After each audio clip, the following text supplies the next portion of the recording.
अल्हम्दुलिल्लाह सल्लल्लाहु वसल्लम अला आलिहि सहाबी अजमाइन अम्मा बाद फ़अऊज़ु बिल्लाहि मिनश शैतानिर रजीम बिस्मिल्लाहिर रहमानिर रहीम रब्बि इश्रह ली सदरी व यस्सिर ली अमरी वहलुल उक़दतम मिन लिसानी यफ़क़हू क़ौली फ़इज़ा क़ुदियतिस सलातु फ़ंतशिरू फ़िल अर्ज़ वब्तगू मिन फ़ज़लिल्लाहि वज़्कुरुल्लाह कसीरन लअल्लकुम तुफ़्लिहून रब्बि ज़िदनी इल्मा। समस्त तारीफ और समस्त प्रशंसा সেই মহান রব্বুল ইজ্জতের, যার প্রশংসা করে আমরা কখনো শেষ করতে পারবো না। তাই আমরা আল্লাহ রাব্বুল আলামিনের প্রশংসা করি আলহামদুলিল্লাহ। আজকে এই বিষয়টা আপনাদের সামনে যে কোরআনের আয়াতটা তিলাওয়াত করেছি, সেই তিলাওয়াতের অর্থ শুনে আপনারা বুঝতে পেরেছেন হয়তো যে আজকে আলোচনার বিষয়টা কি হতে পারে। যে আমি পবিত্র কোরআন থেকে কোরআনের একটি আয়াত পাঠ করেছি, ফাইজা কুজিয়াতিস সালাতু ফান্তাশিরু ফিল আরজ আবতাগু মিন ফাজলিল্লাহি আযকুরুল্লাহ কাসীরান লাআল্লাকুম তুফলিহুন। অর্থাৎ যে তোমরা নামাজ কায়েম করো, নামাজ কায়েম হয়ে গেলে তোমরা জমিনে ছড়িয়ে পড়ো, নামাজ পড়া হয়ে গেলে তোমরা জমিনে ছড়িয়ে পড়ো তোমরা তোমাদের রুজি রোজগারের জন্য। তাহলে আল্লাহ রাব্বুল আলামিন এই কথাটা বলছেন না যে তোমরা শুধু নামাজের মধ্যেই সীমাবদ্ধ থাকো, নামাজের পরেও যে আমাদের কাজকর্ম রয়েছে, ব্যবসা বাণিজ্য রয়েছে, সেগুলোতে আল্লাহ রাব্বুল আলামিন যেতে বলছেন। যদি তোমাদের নামাজ হয়ে যায় তাহলে তোমরা তোমাদের ব্যবসা বাণিজ্য কাজকর্মের মধ্যে লেগে যাও। তাহলে আজকের বিষয়টা যেটা হচ্ছে সেটা হচ্ছে আপনার নামাজ, অর্থাৎ যে আমাদের জীবনের প্রথম যেটা প্রশ্ন হবে সেটা হচ্ছে নামাজ। অর্থাৎ যে আমরা কবরের ধাপ যে পার করব এবং আল্লাহ রাব্বুল আলামিনের কাছে যে আমরা জবাবদিহি করব, তার মধ্যে একটা অন্যতম হচ্ছে নামাজ। তা আমরা যদি আমাদের মধ্যে যদি নামাজ না থাকে তাহলে আমরা আশা করতে পারি না যে আল্লাহ রাব্বুল আলামিনের কাছে আমরা অন্য প্রশ্নের উত্তরের জবাব দিতে পারবো। তার কারণ একটা উদাহরণ দিলে হয়তো আপনারা বুঝতে পারবেন যে হয়তো আমি নামাজ পড়ছি না, তো বাকি সব আমলগুলো একবারে একনিষ্ঠভাবে একবারে ভালোভাবে দায়িত্বের সাথে পালন করছি, তারপরেও আমরা সফল হতে পারব না। তার কারণ যে আমরা আমাদের মধ্যে নামাজ নাই। আল্লাহর কাছে যে গভীর সম্পর্ক করার একটা অন্যতম মাধ্যম হচ্ছে সেটা হচ্ছে নামাজ। কেউ যদি নামাজ পড়ে তাহলে সে যেন আল্লাহর গভীরতর জায়গাতে পৌঁছে গেল। শুধু নামাজ এইরকম নামাজ পড়লে হবে না, লোক দেখানো নামাজ পড়লেও হবে না। কিন্তু তো যে উদাহরণটা দিতে যাচ্ছিলাম আমি সেটা হচ্ছে যে ধরুন আপনি একটা পরীক্ষা দিচ্ছেন, কোনো স্কুলের বা কোনো বোর্ডের এক্সাম দিচ্ছেন। সেই এক্সামে আপনি খুব ভালো 100 মার্ক অ্যান্সার লিখেছেন, অথচ সেখানে গিয়ে আপনি অ্যাডমিট নম্বর লিখেননি, রোল নম্বর লিখেননি, রেজিস্ট্রেশন নম্বর লিখেননি, কোনো কিছু লিখেননি, তাহলে আপনার রেজাল্ট কেমন আসবে? তার মানে বুঝে নিতে হবে যে আপনার নাম নাই, রোল নাই, প্রথম প্রশ্নের উত্তর যেটা আপনার নাম, রোল, রেজিস্ট্রেশন সেটা থাকবে, সেটাই তো নয়। তাহলে কীভাবে আপনি সফল হবেন? তো নামাজের বিষয়টা যেটা বলছিলাম যে আল্লাহর কাছে পৌঁছানোর এটা একটা হচ্ছে অন্যতম মাধ্যম হচ্ছে নামাজ। কারো জীবনে যদি নামাজ না থাকে তাহলে সে সফলতা হতে পারবে না। আল্লাহ রাসূল সাল্লাল্লাহু আলাইহি ওয়াসাল্লাম বলেছেন যে দুনিয়া মাজরাতু আখিরা, অর্থাৎ দুনিয়াটা হচ্ছে আখিরাতের বাজার। তাহলে দুনিয়াটা যদি আখিরাতের বাজার হয় তাহলে আমরা কিভাবে এই বাজার করলে গেলে আমরা সুবিধা হবে, লাভ পাবো? আল্লাহ রাসূল সাল্লাল্লাহু আলাইহি ওয়াসাল্লাম বললেন ইয়া সালাতু মিফতাহুল জান্নাহ, অর্থাৎ যে তোমাদের জন্য কি করা হয়েছে, জান্নাতটাকে, নামাজটাকে চাবি করে দেওয়া হয়েছে। অর্থাৎ as-সালাতু মিফতাহুল জান্নাহ, যে আমাদের জন্য নামাজটা হচ্ছে জান্নাতের চাবি। আমাদের জান্নাত যাওয়ার জন্য যেমন একটা চাবির প্রয়োজন আছে, সেটা হচ্ছে নামাজ একটা অন্যতম মাধ্যম। এই নামাজের প্রতি আমাদের গুরুত্ব দিতে হবে। কেমন গুরুত্ব দিতে হবে? যে এটা সবাইকে দায়িত্ব পালন করতে হবে। পিতামাতাকে যেমন পালন করতে হবে, বাড়ির গার্জেনদেরকে পালন করতে হবে এবং নিজেকেও পালন করতে হবে। যেমনটা পালন করেছিলেন যে দায়িত্বের সাথে, যেমন আমি একজনের নাম বলি যে লুকমান হাকিম। তিনি কোনো নবী ছিলেন না, তিনি কোনো রাসূলও ছিলেন না, তিনি একজন সাধারণ ব্যক্তি ছিলেন। কিন্তু তার কথাগুলো, তার মাধ্যমগুলো এতটাই সুন্দর হয়েছিল যে আল্লাহ রাব্বুল আলামিন স্বয়ং আসমান থেকে তার নামে একটা সূরা নাজিল করে দিলেন, যেটা হচ্ছে সূরা আল-লুকমান। নবী রাসূলদের উপর আল্লাহ রাব্বুল আলামিন কুরআন নাজিল করেছেন, কিতাব নাজিল করেছেন, নবী রাসূলদের প্রতি আল্লাহ সূরা নাজিল করেছেন, কিন্তু কোনো সাধারণ একজন ব্যক্তির জন্য আল্লাহ রাব্বুল আলামিন কোনো সূরা নাজিল করেছে এমনটা কোনো প্রমাণিত নয়। কিন্তু লোকমান হাকিম যে এতটাই আল্লাহর কাছে সন্তুষ্ট হয়েছিলেন, আল্লাহর যে দিন প্রচারে, আল্লাহর যে আদেশ পালনে তার সন্তানকে যে উপদেশগুলো দিয়েছিলেন, আল্লাহ রাব্বুল আলামিন স্বয়ং খুশি হয়ে গেছিলেন এবং তার নামে একটা সূরা নাযিল করে দিয়েছেন, যে সূরাটার নাম হচ্ছে লোকমান। লোকমান কি বলেছিলেন কথাটা? লোকমান বলেছিলেন ইয়া বুনাইয়া, তার পুত্রকে, তার সন্তানকে বলেছিলেন ইয়া বুনাইয়া আকিমিস সালাত ওয়ামুর বিল মারুফ ওয়া তানহাউনা আনিল মুনকার, অর্থাৎ হে আমার প্রিয় বৎস, তুমি নামাজ কায়েম করো। ইয়া বুনাইয়া আকিমিস সালাত ওয়ামুর বিল মারুফ ওয়া তানহাউনা আনিল মুনকার ওয়া তুমিনুনা বিল্লাহ, এবং তুমি নেক আমল করো এবং অসৎ কাজ হতে দূরে থাকো।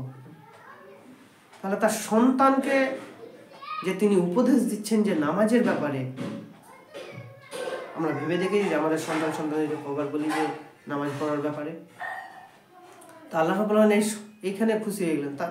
তারপরেও তিনি এখানে দাঁড়াননি, তিনি বলেছেন ইয়া বুনাইয়া লা তুশরিক বিল্লাহ ইন্না শিরকা লা যুলমুন আযীম, হে আমার প্রিয় বৎস, শিরক বড়ই জুলুম, এবং এই শিরক বড়ই জুলুম, আল্লাহর সাথে কাউকে শরীক করো না। ইন্না শিরকা লা যুলমুন আযীম, নিশ্চয় শিরক বড় হচ্ছে জুলুম। শিরকের গুনাহ কখনোই আল্লাহ রাব্বুল আলামিন মাফ করবেন না। তার কারণ কেউ যদি শিরকের গুনাহ কখনোই মাফ করবেন না, কেউ যদি শিরক করে মৃত্যুবরণ করেন তাহলে আল্লাহ রাব্বুল আলামিন তার গুনাহ মাফ করবেন না। তবে শিরক, কেউ অমুসলিম আছে শিরক করছে, যদি সে ইসলাম গ্রহণ করে তারপরে যদি কোনোদিন শিরক না করে তাহলে আল্লাহ রাব্বুল আলামিন অবশ্যই ক্ষমা করবেন।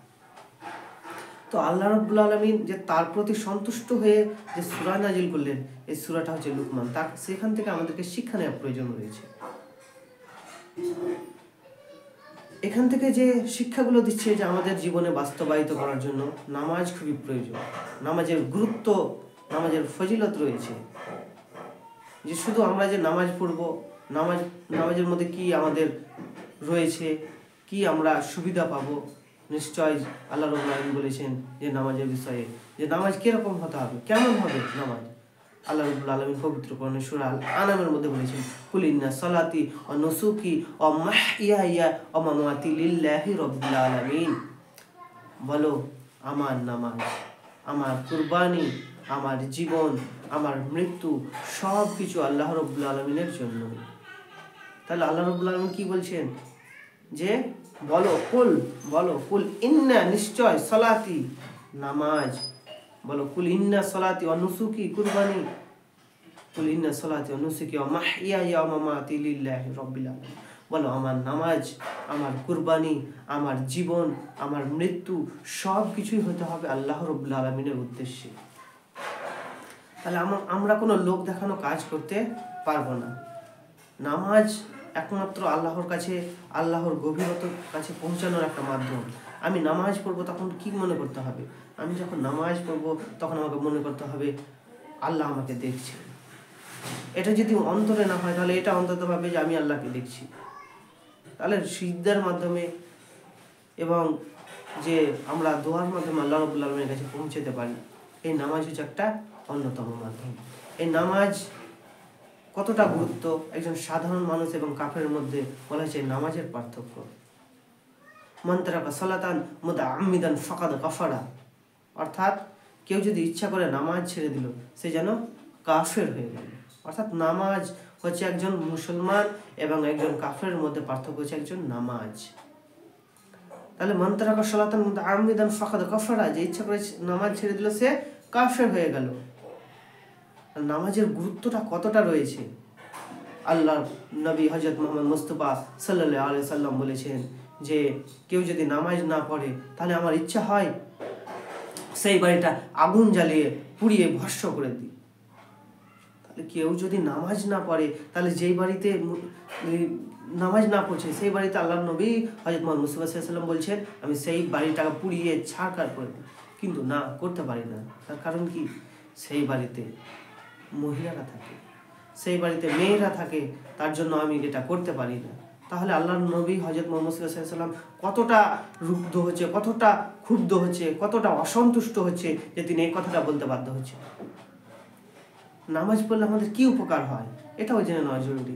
নামাজ পড়লে আমাদের যে শরীরে যে রগগুলো আছে, শরীরে যে নার্ভগুলো আছে, এগুলো সতেজ থাকে।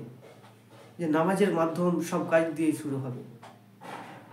ধরে নেন আমাদের পাপগুলো এগুলো মোচন হয়ে যায়, পাপগুলো গুনাহগুলো ক্ষমা হয়ে যায়, বিভিন্ন ছোটোখাটো গুনাহগুলো আমাদের ওজুর মাধ্যমে ক্ষমা হয়ে যায়, এবং নামাজের মাধ্যমে কিছু কিছু গুনাহগুলো ক্ষমা হয়ে যায়, ছোটোখাটো গুলো। ধরে নেন যে আপনি আপনাদের বাড়ির সামনে একটা নদী আছে, সেই নদীতে আপনি দিনে 5 বার গোসল করেন, সে নদীতে আপনি 5 বার গোসল করেন।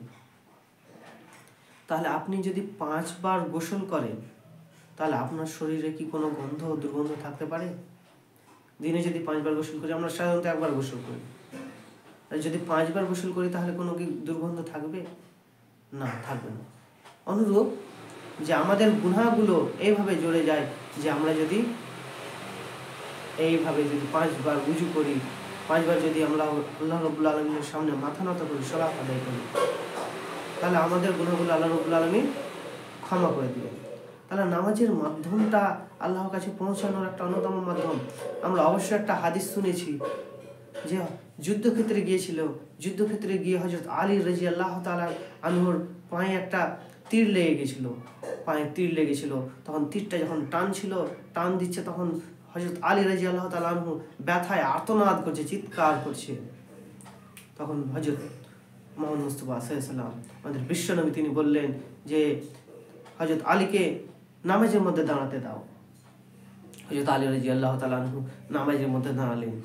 হযরত আলী নামাজের মধ্যে দাঁড়ালেন, তখন একজন সাহাবীকে বললেন, তুমি তীরটা টেনে নাও। অর্থাৎ যখন তীরটা টান দিলেন, তখন তিনি একটু শব্দ পর্যন্ত করেননি। অর্থাৎ নামাজের মধ্যে এতটা গভীর মধ্যে আল্লাহ রাব্বুল আলামিনের কাছে পৌঁছে গেছে যে ব্যথা বেদনা কোনো কিছু তার মনে নেই। কিন্তু আমরা কোন ধরনের নামাজ আদায় করি? যে আমরা নামাজ পড়লে গেলে আমাদের এদিকে মশা লাগছে, এইদিকে হাত নড়ছে, এইদিকে পা নড়ছে, এইদিকে আমাদের নজর যাচ্ছে, চোখ যাচ্ছে। কি ধরনের আমরা নামাজ আদায় করি? তাহলে নামাজ হবে আল্লাহকে সন্তুষ্টি করার অর্জনের জন্য। নামাজ নিশ্চয় মানুষকে হক ও বাতিল যে রয়েছে সেটা পার্থক্য দেখায়। আমরা সূরা ফাতিহার মধ্যে অনেক কিছু করি যে হে আল্লাহ, আমাদেরকে তুমি সহজ সরল পথ দেখাও, সূরা ফাতিহার মধ্যে। কিন্তু যখন আমরা মসজিদ থেকে বেরিয়ে যাই, তখন কিন্তু আমরা সেগুলো ভুলে যাই। অর্থাৎ আল্লাহ রাব্বুল আলামিনকে সন্তুষ্ট করার মাধ্যম হচ্ছে এই নামাজ। কারো যদি জীবনে যদি নামাজ না থাকে, তাহলে সে কোনোদিন সফল হতে পারবে না। তাই আল্লাহ রাব্বুল আলামিন বলছেন যে নিশ্চয় নামাজকে তোমাদের নির্ধারিত সময় যে কায়েম করার জন্য, প্রতিষ্ঠিত করার জন্য বলা হয়েছে। নির্দিষ্ট সময়ে নামাজ তোমাদের উপর প্রতিষ্ঠিত করা হয়েছে। এই নামাজের গুরুত্ব যে আমরা আজকে 5 ওয়াক্ত নামাজ পড়ছি, একটা সময় ছিল যে যখন আমাদের নবী, আখরি নবী, শেষ নবী হযরত মুহাম্মদ সাল্লাল্লাহু আলাইহি ওয়াসাল্লাম নবী হননি, তার আগে পর্যন্ত তিনি মুসা আলাইহিস সালাম, ইব্রাহিম আলাইহিস সালাম এদের নামাজ পড়তেন। কখনো 3 রাকাত নামাজ আদায় হতো। তো যখন হযরত মুহাম্মদ সাল্লাল্লাহু আলাইহি ওয়াসাল্লামকে আল্লাহ রাব্বুল আলামিন যিনি মিরাজে নিয়ে গিয়েছিলেন, সেই মিরাজের কাহিনী আমাদের জানা আছে অনেকেরই। তো মিরাজে যখন নিয়ে যাওয়া হয়েছিল বিশ্বনবীকে, তখন মিরাজে গিয়ে বিশ্বনবীকে যেমন জান্নাত দেখানো হয়েছিল, জাহান্নাম দেখানো হয়েছিল। সৎ কাজের যারা আদেশ দেয়, উপদেশ, তাদের কি অবস্থা হবে, যারা অসৎ কাজের নির্দেশ করে তাদেরকে কি দেওয়া হবে, যারা বিভিন্ন সিদ্ধান্ত নিত না জানাতে তাদের কি হবে, আল্লাহর নবীকে, হযরত মুহাম্মদ মুস্তাফা সাল্লাল্লাহু আলাইহি ওয়াসাল্লামকে আল্লাহ রাব্বুল আলামিন জান্নাত এবং জাহান্নাম দুজকগুলো দেখিয়েছিলেন। এবং বিশ্বনবীর উপরে সেখানে নামাজ ফরজ হয়েছিল। যখন নামাজ ফরজ হয়, তখন হযরত মুসা আলাইহিস সালামের সাথে যে দেখা হয়েছিল, যে বিশ্বনবীর উপর নামাজ কায়েম ফরজ হয়ে গেল, যে 52 রাকাত নামাজ ফরজ হয়ে গেল। তো বিশ্বনবী কিছু বলতে পারেননি। তাহলে তিনি নামাজ ফরজ নিয়ে আসছিলেন রাস্তাতে, হযরত মুসা আলাইহিস সালামের সাথে সাক্ষাৎ। হযরত মুসা আলাইহিস সালাম বলছে, আল্লাহ রাব্বুল আলামিন কত ওয়াক্ত আমার উপরে নামাজ ফরজ করেছে। তখন বিশ্বনবী হযরত মুহাম্মদ মুস্তাফা সাল্লাল্লাহু আলাইহি ওয়াসাল্লাম বললেন যে আমার উপর এত রাকাত নামাজ কায়েম হয়েছে। তখন বিশ্বনবীকে বললেন যে তুমি যাও এখনই আল্লাহর কাছে এবং সেই নামাজটা কমিয়ে নিয়ে এসো। তিনি বিশ্বনবী আবার ফেরত গেলেন, আবার এলেন, আবার জিজ্ঞেস করলেন কত রকম ফরজ হয়েছে। আবার বিশ্বনবী মুহাম্মদ রাসূলুল্লাহ সাল্লাল্লাহু আলাইহি ওয়াসাল্লাম বললেন যে এত রাকাত ফরজ হয়েছে। আবার যাও তুমি দিয়ে এবং আল্লাহর কাছে কমিয়ে নিয়ে এসো। আবার এলেন, আবার পাঠালেন। এইভাবে কমাতে 5 ওয়াক্ত নামাজে এলেন বিশ্বনবী এবং মুসা আলাইহিস সালামের সাথে আবার সাক্ষাৎ, এবং মুসা আলাইহিস সালাম বলছে কত ওয়াক্ত এবার তোমার উপর ফরজ হয়েছে? বললো 5 ওয়াক্ত। বলছে আবার যাও, আমার উম্মতরা আমার উপর 3 ওয়াক্ত নামাজ ফরজ ছিল, তারপরেও আমার উম্মতরা ঠিক টাইমে নামাজ আদায় করতো না, তুমি আবার যাও। হযরত মুহাম্মদ মুস্তাফা সাল্লাল্লাহু আলাইহি ওয়াসাল্লাম কি বললেন? তিনি বললেন যে আমাকে আল্লাহর কাছে এবার যেতে লজ্জা বোধ হচ্ছে, যে আমি বারবার যাচ্ছি, আমার উম্মতদের জন্য আমি 5 ওয়াক্ত নামাজ ফরজ করেছি। তাহলে আমরা যদি দেখতাম যে মুসা আলাইহিস সালামের সাথে সাক্ষাৎ না হতো তো কত ওয়াক্ত নামাজ ফরজ হয়ে যেত, আমরা 5 ওয়াক্ত নামাজ আদায় করার সময় পাই না। বিভিন্ন ক্ষেত্রে যে অনেকে আমরা নামাজই পড়তে পারি না, অনেকে সূরা ফাতিহা জানি না, অনেকে সূরা যে বিভিন্ন সূরাগুলো রয়েছে সেগুলো জানি না, এই নামাজগুলো পড়ি না, আবার তারাবির নামাজ তো পড়ি নাই, এই ধরনের হয়ে যাচ্ছে। তো অবশ্যই তারাবির নামাজ ফরজ নয় যে পড়তেই হবে। হ্যাঁ, বিশ্বনবী হযরত মুহাম্মদ মুস্তাফা সাল্লাল্লাহু আলাইহি ওয়াসাল্লাম যে তারাবির প্রতি তাগিদ দিয়েছেন অবশ্যই, তবে তারাবি নামাজ ফরজ নয়। কেমন একটা সময় এসেছিল যে বিশ্বনবী জনাবে মুহাম্মদ রাসূলুল্লাহ সাল্লাল্লাহু আলাইহি ওয়াসাল্লাম তিনি 3 রাকাত তারাবি পড়েছিলেন, তিন দিন তারাবি পড়েছিলেন। কেন তিনি 3 দিন তারাবি পড়েছিলেন? যে প্রথম দিন যাওয়ার পর তার সাথে অনেক সাহাবীগণ সেই মসজিদে উপস্থিত হলো, দ্বিতীয় দিন যাওয়ার পর আরো বেড়ে গেল, তৃতীয় দিন যাওয়ার পর আরো বেড়ে গেল। হযরত মুহাম্মদ সাল্লাল্লাহু আলাইহি ওয়াসাল্লাম বললেন যে আবার যদি আমি চতুর্থ দিন যাই তাহলে সবাই চলে আসবে, আর এমনকি তারাবি নামাজ ফরজ হয়ে যেতে পারে। তাহলে আমাদের কথা, আমাদের চিন্তা ভাবনা করে বিশ্বনবী জনাবে মুহাম্মদ রাসূলুল্লাহ সাল্লাল্লাহু আলাইহি ওয়াসাল্লাম তিনি বাড়িতে থেকে গেলেন যেন তারাবি নামাজ আমাদের উপর ফরজ না হয়ে যায়। অবশ্যই আমাদের জন্য সওয়াব রয়েছে, যেহেতু রমজান মাস সওয়াবের মাস। এই মাসে আল্লাহ রাব্বুল আলামিন পবিত্র কোরআন নাজিল করেছেন। এই মাসে আমাদের আল্লাহ রাব্বুল আলামিন যে বিভিন্ন রাত্রি যাপন, যে লাইলাতুল কদর রয়েছে, সেই লাইলাতুল কদর রয়েছে এই রাত্রে, আর এই রাত্রে কোরআন নাজিল করেছেন। এই মাসের যে মহত্ব, গুণত্ব যে আল্লাহ রাব্বুল আলামিন অনেকটাই দিয়েছেন, আমরা আল্লাহ রাব্বুল আলামিনের প্রশংসা করে কোনো ক্ষেত্রেই শেষ করতে পারবো না। তাহলে একজন ব্যক্তিকে যে নামাজের জন্য কতটা তাকে তাকে নামাজের জন্য প্রস্তুতি নিতে হবে। দিনের প্রথম কাজ হবে নামাজ দিয়ে, এবং শেষ কাজটাও যেন হয় নামাজ দিয়ে। মনে করে নিতে হবে যে আমরা নামাজের সময় যে এটাই হয়তো আমার জীবনের শেষ নামাজ, তাহলে আমাদের নামাজের প্রতি মন বসে থাকবে, আর নইলে নামাজের প্রতি উদাসীনতা হয়ে থাকবে। আমরা নামাজে বসলে গেলে কোনো কিছু মনেই হয় না। আমরা যখন নামাজ পড়ি মনে হচ্ছে যে হাসি লাগছে, আমার পাশের জন হাসছে, ওই পাশের জন হাসছে, অথচ কেন নামাজের মধ্যে আমাদের হাসি লাগবে? নামাজ যখন পড়বো তখন মনে হবে যে আমি নামাজের মধ্যে ঢুকে গিয়েছি, অন্য কোনো কিছু চিন্তা ভাবনা থাকবে না নামাজের মধ্যে। নামাজ পড়ছি অথচ চিন্তা ভাবনা করছি এখানে কি হলো, ওখানে যেতে হবে, নামাজ পড়ে দৌড়াতে হবে, এই ধরনের। আল্লাহরকে যে সন্তুষ্ট করবো, আল্লাহর প্রতি যে আনুগত্য, সেই আনুগত্য থেকে আমরা দূরে থাকি। আল্লাহর আনুগত্যের মধ্যে থাকতে হবে, আল্লাহকে স্মরণ করতে হবে, এতটাই গভীরতায় থাকতে হবে। আমরা যদি দেখি যে আরব কান্ট্রির দিকে এবং আরবের চ্যানেলগুলো যদি দেখি, আমরা তারাবির নামাজের সময়, বিভিন্ন নামাজের সময় তারা নামাজ পড়তে পড়তে কেঁদে ফেলে। তার কারণ কি?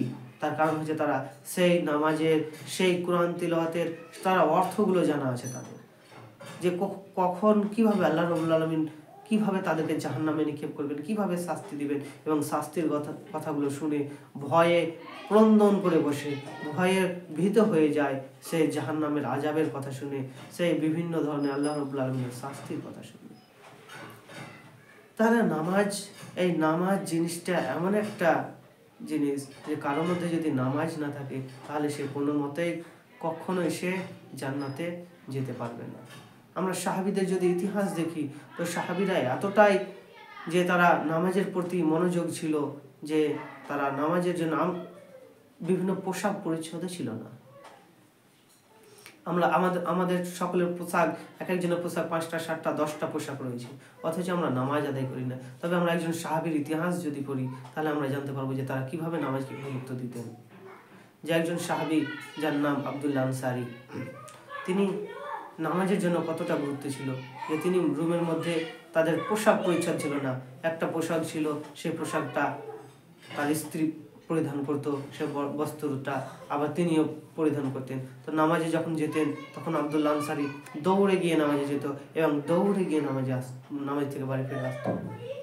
একজন সাহাবী বলল, ইয়া রাসূল সাল্লাল্লাহু আলাইহি ওয়াসাল্লাম, যে আব্দুল্লাহ আনসারী তিনি নামাজে আসছেন, দৌড়ে নামাজে আসছেন, আবার নামাজ ফেরত হয়ে গেলে আবার দৌড়ে যাচ্ছেন বাড়ি। এর কারণটা কি? এভাবে নামাজ আদায় হবে। তখন বিশ্বনবী জনাবে মুহাম্মদ রাসূলুল্লাহ সাল্লাল্লাহু আলাইহি ওয়াসাল্লাম তিনি খোঁজ খবর নিলেন, তদন্ত নিলেন এবং দেখলেন যে তার বাড়িতে সে পোশাক পরিচ্ছদ নেই, সেই পোশাকটা পরে তার স্ত্রী নামাজ পরিধান করে এবং তিনি এসে মসজিদে নামাজ পরিধান করেন। তো পোশাক পরিচ্ছদ ছিল না, যে কিভাবে তারা জামা কাপড় পরবে, সে নতুন বা পুরনো জামা কাপড় ছিল না। অথচ আমরা আমাদের পোশাকগুলো পরিচ্ছদ, এতগুলো পোশাক রয়েছে, এতগুলো ড্রেস পোশাক রয়েছে, আলমারিতে সাজানো রয়েছে, তো তারপরেও আমরা নামাজ কায়েম করছি না।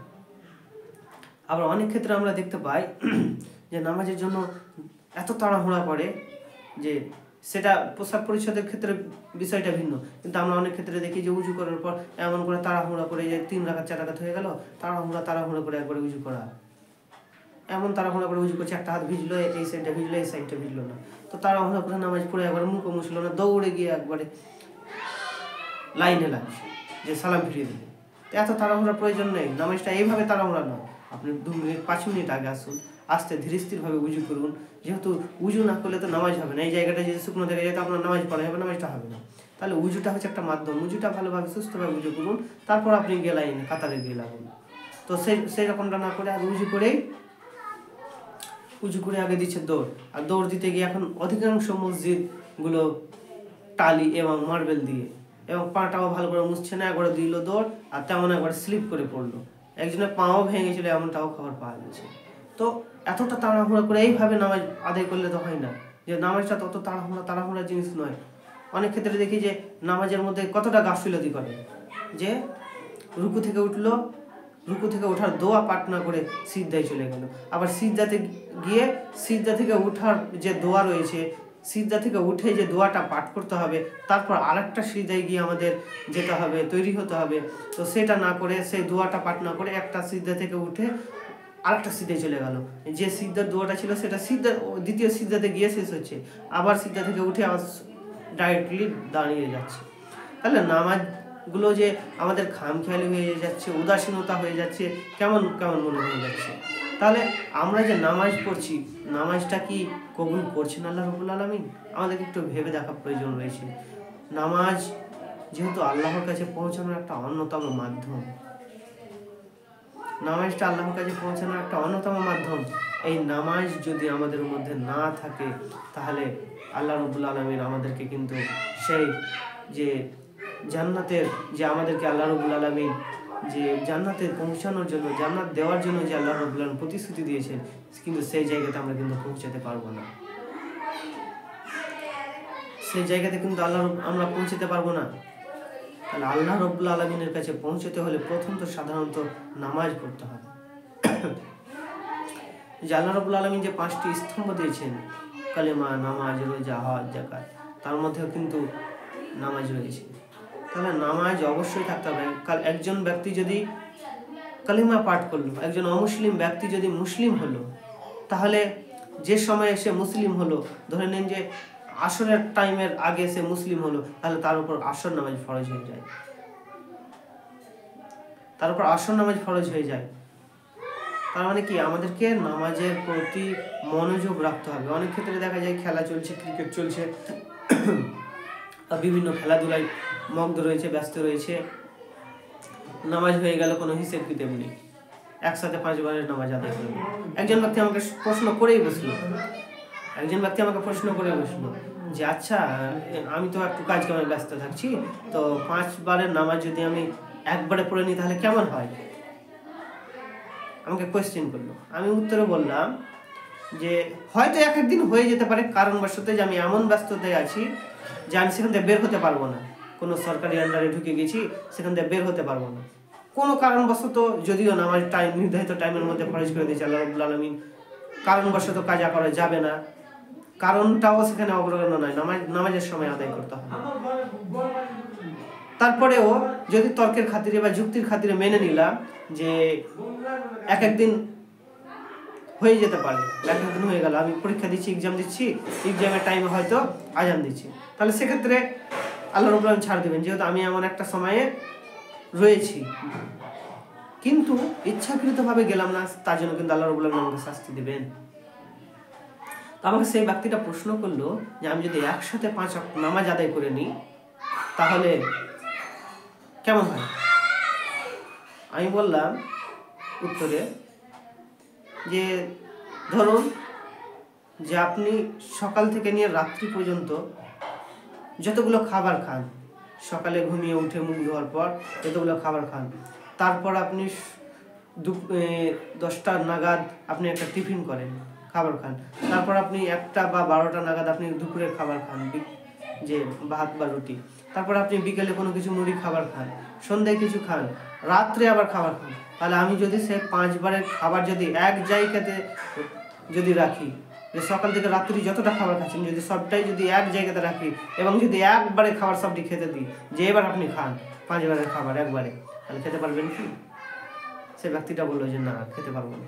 এবং যে আল্লাহ রাব্বুল আলামিন সেইভাবেই বলেছেন যে নির্ধারিত সময়ের মধ্যে নামাজ ফরজ করে দিয়েছেন। আল্লাহ রাব্বুল আলামিন পবিত্র কোরআনে বলেছেন, আর আল্লাহ রাব্বুল আলামিন এই কথাটাও বলেছেন, আমি শুরুতেই একটা আয়াত পাঠ করেছি আপনাদের সামনে, ফাইজা কুলিয়াতুস সালাতু ফান্তাসিরু ফিল আরজ আবতাগু মিন ফাজলিল্লাহি ওয়াজকুরুল্লাহ কাসীরা আল্লাকুম তুফলিহুন।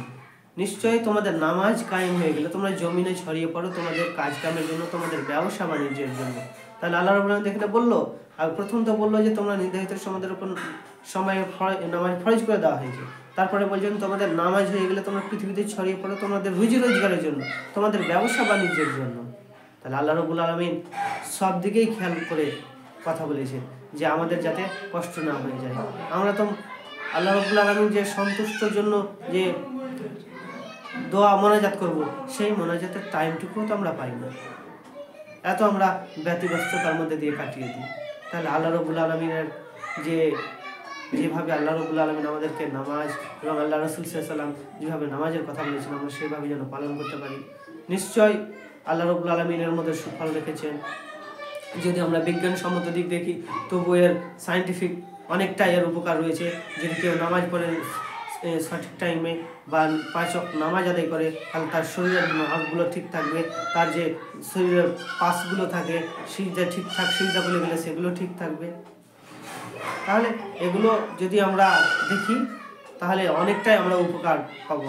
বিজ্ঞানীরা তারা এগুলো আবিষ্কার করছেন যে তারা নামাজের মাধ্যমে কতটা উপকার রয়েছে। তো আজকে আমি আর বেশি কোনো কিছু বলছি না, আমরা সেইভাবে যেন পালন করতে পারি যেভাবে আল্লাহ রাব্বুল আলামিন বলেছেন এবং আল্লাহর নবী হযরত মুহাম্মদ মুস্তাফা সাল্লাল্লাহু আলাইহি ওয়াসাল্লাম যেভাবে নামাজ পড়েছেন আমরা যেন সেইভাবে পড়তে পারি, যেভাবে আল্লাহ রাব্বুল আলামিন নামাজের কথা বলেছেন, আল্লাহ রাসূল সাল্লাল্লাহু আলাইহি ওয়াসাল্লাম যেভাবে করেছেন। আমরা যদি আল্লাহ রাসূল সাল্লাল্লাহু আলাইহি ওয়াসাল্লামের ইতিহাস দেখি তিনি কিভাবে নামাজ পালন করেছেন কায়েম করেছেন, যে তিনি রাত্রি জাগরণ করেছে, পায়ের পাতাগুলো ফুলে গিয়েছে, চোখ দিয়ে জল ঝরেছে, সেগুলো তো আমরা মোটেই নয়, আমাদের পায়ের কোনো ব্যথাই দিতে পারি না, বিশ্বনবীর পায়ের পাতাগুলো ফুলে গিয়ে। তো আমরা যেন সেইভাবে নামাজ আদায় করতে পারি, আল্লাহ যেন আমাদেরকে সেইভাবে নামাজ আদায় করার নির্ধারিত সময়ে নামাজ আদায় করার যেন তৌফিক দান করেন। আল্লাহ রাব্বুল আলামিনের সঠিক পথ হকের পথে যেন আমরা চলতে পারি, আল্লাহ রাব্বুল আলামিন যেন আমাদেরকে সঠিক সুস্থ পথ চলার তৌফিক দান করেন। আসসালামু আলাইকুম ওয়া রাহমাতুল্লাহি ওয়া বারাকাতুহু।